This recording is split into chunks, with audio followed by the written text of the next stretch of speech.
how do you feel that my energy specifically, or just generally having female energy, feminine energy around you, how do you feel that benefits you? Definitely. I love being around women. Women are awesome. Women strengthen my masculinity, I can even say, because especially when I'm around Epiphany, I feel more protector, I feel like, and that's just something that is triggered within the person, to behave in that sort of way. And it's not necessarily overcompensating. It's just when you're around that energy, that's what you just become more of that way, right?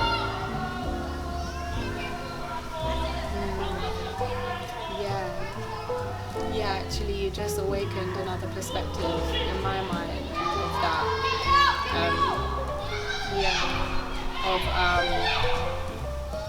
So there are definitely times where, in my triggered mind, I perceive some things in a man, sometimes use, but not overly, perceive this toxic masculinity, which is overly masculine. And that does sometimes trigger in me this overly feminine response, which actually, in hindsight, I know that at those points I subconsciously knew that I wasn't in alignment, I wasn't in the center. Do you know what I mean? Because I was trying to balance out what was around me, if that makes sense. Which is perfectly fine. You do that ebb and flow, and if you are co-creating an experience with somebody like we are now, then that's completely natural for that ebb and flow to occur. But it's definitely about coming in to help each other. Definitely. I mean, I think what I'm really realizing is that me being more in my masculine and you being more in your feminine, when we're around each other, it allows you to be more in your feminine, and it allows me to be more in my masculine. So you become more woman, and I become more man. Right? But at the same time, there are moments when you take on the masculine role, and I switch into the feminine. Right? Because, of course, it is a flow, right? But there are certain dynamics where the man tries to be always in his masculine and does not allow the woman to be in her masculine. And the woman needs to be in her masculine. She needs to be allowed to express that, right? And vice versa, exactly. So, even the woman needs to be strong enough to be able to allow the man to enter his feminine. Yeah. Definitely. And vice versa. It's true. It's definitely important to, and this is where it gets very intricately deep. Infinitely being the operative word here. Because what I mean by that is that, so for a man to for a man to kind of, shall we say, energetically step aside for a woman to, or even for a man, but let's just keep it at men and women, it's just a bit simpler right now for these purposes. So, okay, let's put it this way. So for a woman to be strong enough to hold space for a man to cry or to enter his feminine in any way. It's not just about emotions, femininity, it's also about creativity and spontaneity and sensuality, so sometimes, even in the bedroom, sometimes a woman has to hold that masculine space for a man to be able to be in a feminine space, in a purely sensual space, in the receiving. Yeah, definitely. Yeah, also like dick sucking, right? You're there, right? And the girl's like, she's doing the work, right? Wow. She's in her masculine, and is you're she in her. grapefruiting or just regular? She's what? She's breakdancing on it. Wow. Give me Yeah. a number. I want to know how to do that. Bet, yeah. Yeah. But as you're saying, the blowjob was there a point to that. Yes. Was that the man enters his feminine in that moment, and the woman enters her masculine, right? You notice that, like, sometimes, other times when I've had sex, and the woman is entirely submissive, right? So a man does want a submissive woman, right? But he doesn't want a woman that's entirely submissive. I think it depends on the man. Because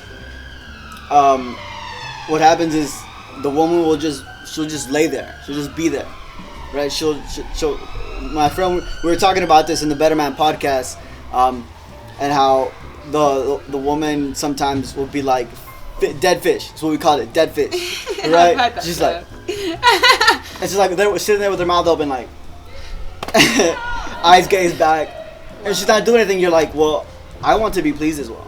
I want to be taken care as well. I want to be caressed as well. I want to be hugged as well, right? I want to be in the receiving of the love. This is an interesting topic, actually, because I think as a woman, something that I've realized recently, and a lot of my processes actually did come from periods of abstaining from different things, intoxication, sex, these types of things, and through abstaining from sex, I came to realize that part of the reason why a woman kind of feels this dead fish energy and kind of gives that to her partner and nothing more is because of such a complex kind of mixture of different programs that have been forced upon women, actually. And so one of those things, the overall thing really, is that women have been just completely, everything about the sexual aspect of women has just been completely flipped, completely perverted. And so... What do you mean, completely perverted? Completely perverted in the sense that, okay, so let me find an example deep in the ether. Okay, so let's say let's say you and I, we've never met before. We're in a club right now, dancing, we're looking at each other, and I'm thinking let's say I'm in the part of my cycle where I really want it, and I want it right now, and you're looking at me, and I have thoughts in my head that you can give it to me. As a woman, for me personally, I feel uncomfortable initiating that process, because in my mind I have all of these programs which I'm still working through, which are telling me, if you do this, you are not a good woman. If you do this, another man will not respect you. Yeah. All of these things, when really and truly I'm going for what I want in the same way a man will go for what he wants. But tell me why is it not just naturally an understanding between the sexes that we equally all want to go and get what we want and what we deserve, which is to feel loved and to feel appreciated, and to receive physical expressions of that. That's a part of our life, to really feel that we love our bodies. If we don't love our bodies, then we don't love being here, and a part of that is giving and receiving love, physical love. Yeah, well, I mean, I can definitely say something on that. That a man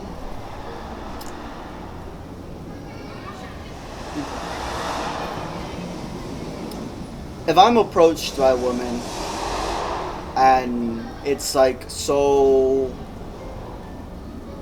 overly direct, right? The key word here is overly direct. Then I do not become I don't develop that the kind of want to do. You know what I mean? Why do you think that is? Personally, I think I too need to be wooed, right? I too need to be seduced, right?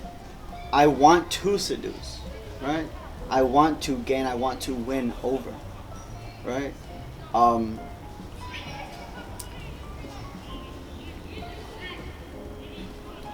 I think it's just a human tendency to be like, well, if it's just directly given, then I don't necessarily appreciate it as much. That's different. That is definitely an interesting perspective. Definitely a valid perspective. But there is another side to that though, which a lot of the time we're not aware of.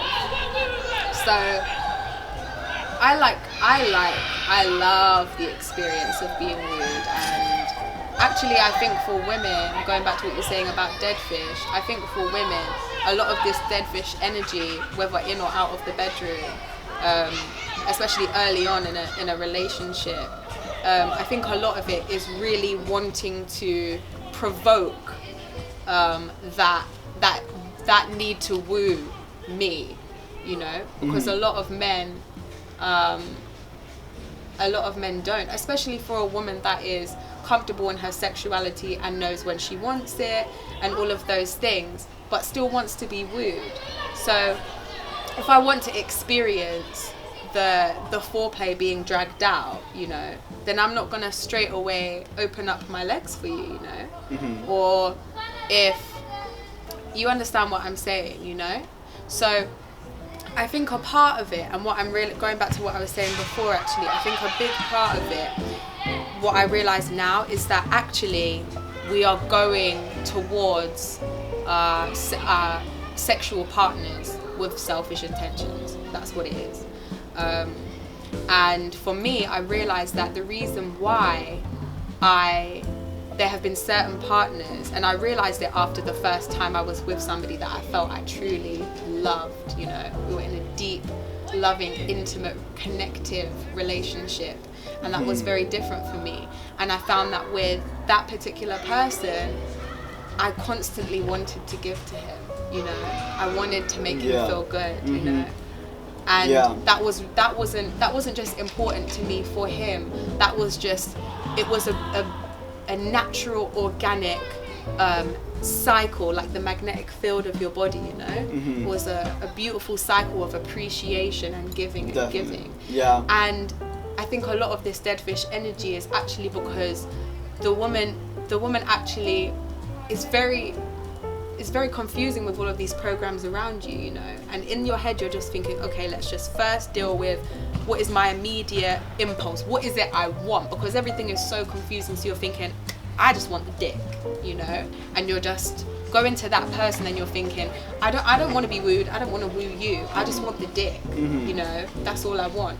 And I hate when I get used for my body.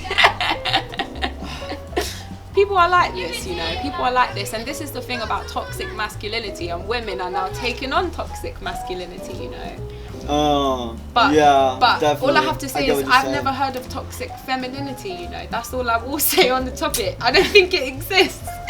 No, there actually is, actually. If you know, drifting through life is one kind of way to express, in a sense, toxic femininity, which is having no real intention or kind of goal or no kind of structure or purpose to what you're doing. Drifting, definitely drifting. So before we even start transitioning that way, I think I want to mention how, like, I think a man should be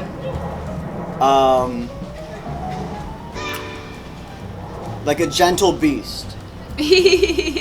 Yeah? Like Beauty and the Beast. I don't know. I haven't seen the movie in a long time. I was in the play. I was Gaston. I was the Beast as well when I went to Atlanta. Actually? Yeah, I went to Atlanta and I was the Beast, and then I got to go to New York. Oh wow, okay. I was in the Lion King Jr. choreography. You didn't know? I didn't know. Damn. Now I know. And it has to be a gentle beast, where it's like the problem with that's like, so the gentle beastness comes from a well balance of the femininity and the masculinity, right? Because the masculine is like, go, take it, get it, it's mine, boom, it's mine, right? a beautiful image that I get is it's not necessarily beautiful, but it's beautiful. It's like it's the caveman, right? And he's dragging a woman, and he's grabbing her by the hair, and he's dragging her. This is just an image that I saw in a magazine, a cartoon when I was little, and that is like the overly yin and the overly yang, right? She's overly submissive by allowing herself, right? But now we live more in modern times, right? And we're supposed to be more balanced now as humans. So the man should kind of be there and be like, yes, this is what I want, this is what I would like, but you come to me. Like I'm not gonna force you into it. You are allowed to step into it, right? Like a bird in a cage. This is the analogy can go. There are two ways to see this analogy, but I want you to see it from the point of let's imagine the cage as like I don't know. Let's just say a romantic relationship, right? This is a cage of romantic relationship, and you're the owner, right? You're the owner of the cage. You're the owner of this bird, right? I want to take this bird, and I want to put it inside of this cage.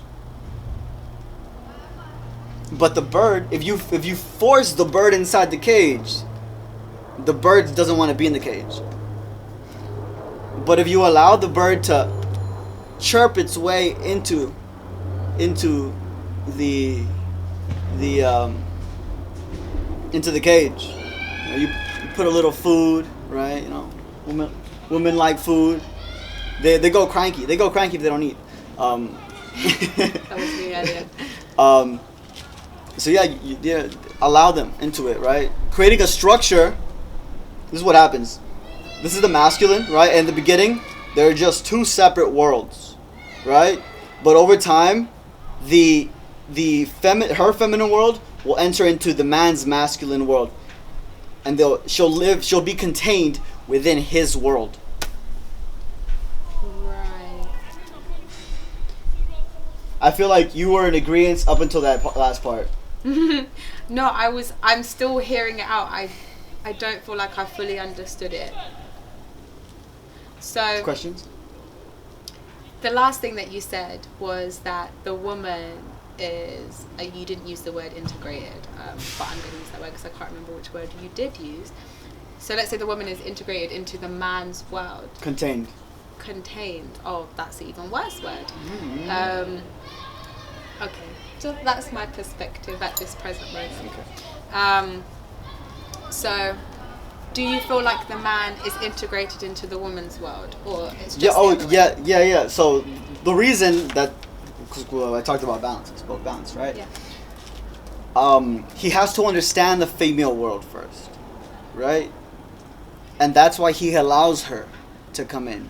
And it's not just grabbing and taking and forcing, right? Because the woman doesn't want to be forced into it. She wants to want it. The bird wants to go into the cage. The bird wants to be taken care of. The bird wants to be protected, right? But doesn't want to be taken care of, protected by everyone. So the man must understand the feminine in order to... He has to integrate into his own feminine in order to balance out with another yin and yang that is stronger in their feminine. Yeah? I didn't understand that last part when you mean yin and yang stronger in their feminine. You got a little I'm a yin and yang, yeah? I'm my own yin and yang. I'm a masculine and I'm a feminine. But I have more masculinity. You have masculine and femininity. Entity. But you have more femininity. Yeah? You get what I mean? I get what you mean. You don't have any more questions? Let me think. So let me just quickly sum up what it is that you're basically trying to say. Keep talking. Okay. So, from my understanding of what you're saying now, is that basically the roles between the kind of dynamic between women and men, or women and men, is that women want to be protected and men want to be protectors. Yeah. So I definitely agree with this in one area of space and time. But the man also does want to be looked out for, right?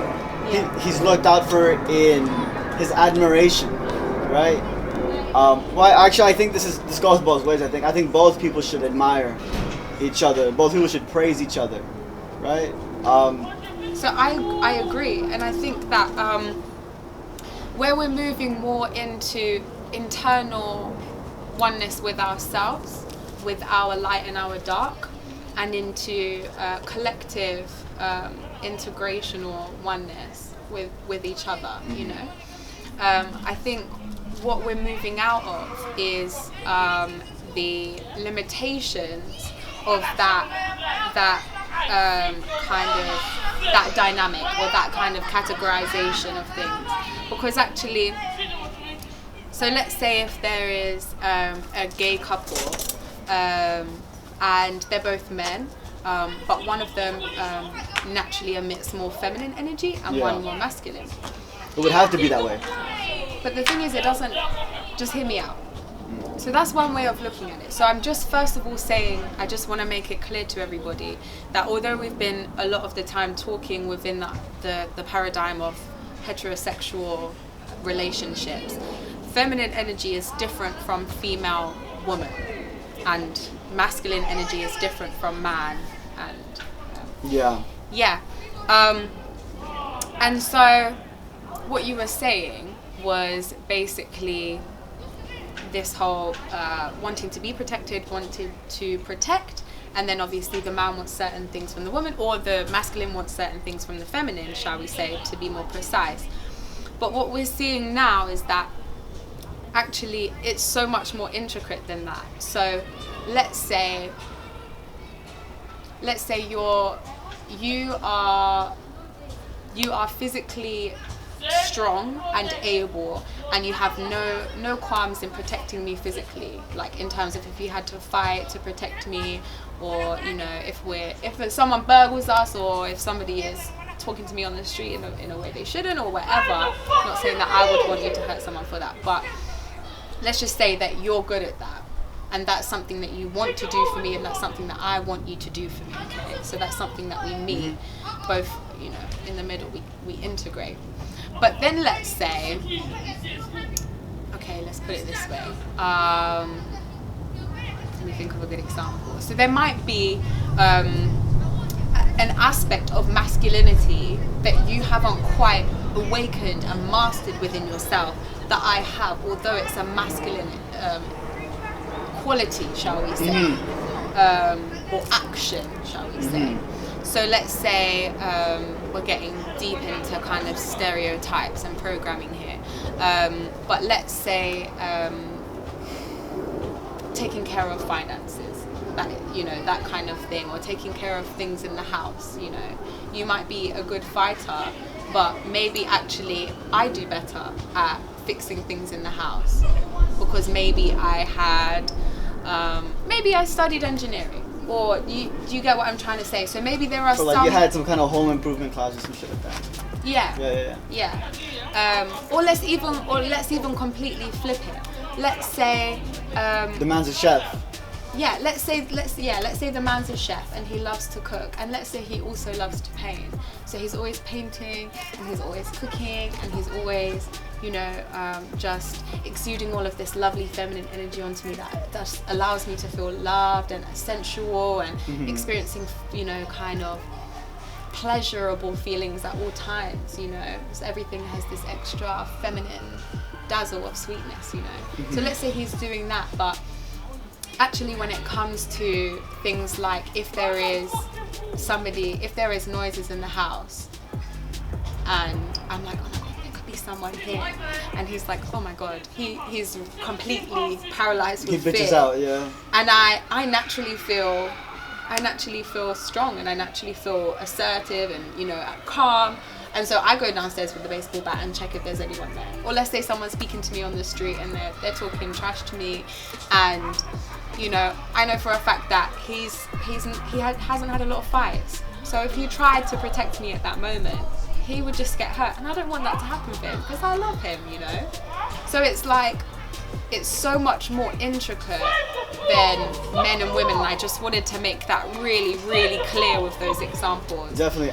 That's why earlier about individuals and what not just one individual, what one individual has to give and to offer and what they need to receive, and then also the way we meet, you know. And that's also bringing on to another topic while we're talking about relationships, polyamory.